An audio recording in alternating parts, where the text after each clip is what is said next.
Howdy fellas. For today's video, I wanted to go over part of my new project, which is a 72 model 3020 that I'm restoring. And that's the next project that I did after the 7520. But more specifically, I want to focus on the seat. I wanted to shoot this really quick before I got the wheels and the fenders put on.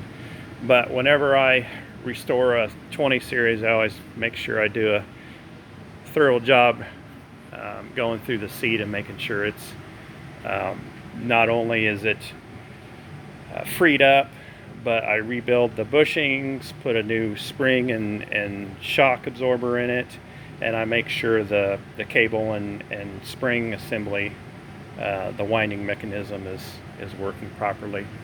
And so over the years, a lot of these 20 series, the pullback mechanism, I guess you could say, usually kind of goes by the wayside. Either the cable comes unhooked or the spring breaks. It's kind of rare that the spring breaks, so a lot of times the cable will break or come unhooked.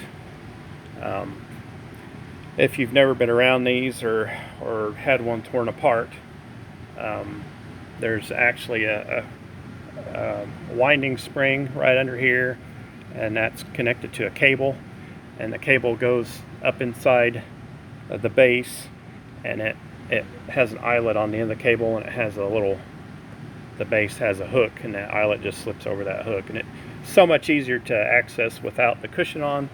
But I've already got the cushion on and I'm not taking it off again. So I just kind of want to go over how I wind the springs to make sure they operate properly. So I'll show you how I like to wind them to make sure they operate. And I'll go ahead and kind of trigger this.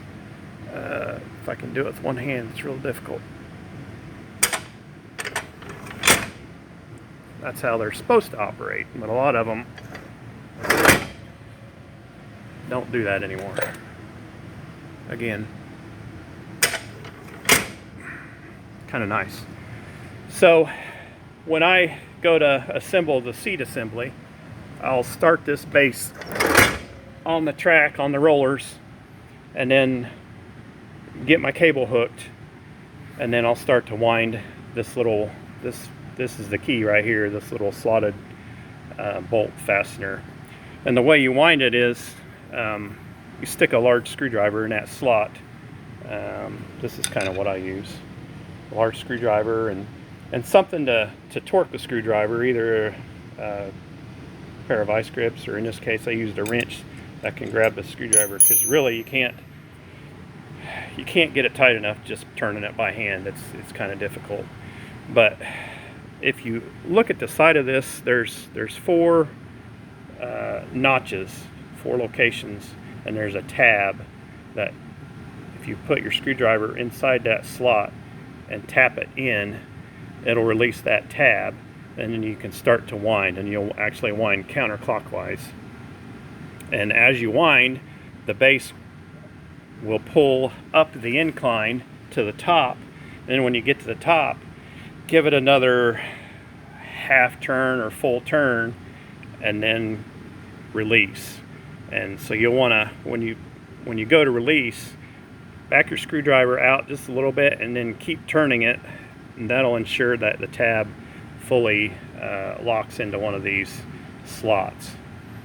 And if you don't have your seat base on yet, it's hard to know how much tension you need to put on it, but you have to account for how much weight that your cushion actually is. So it's kind of a trial and error to get enough tension to where it'll do that on its own. But like I said, when I restore a tractor, I always make sure like you put new parts in it and make sure it's all freed up. So this is your height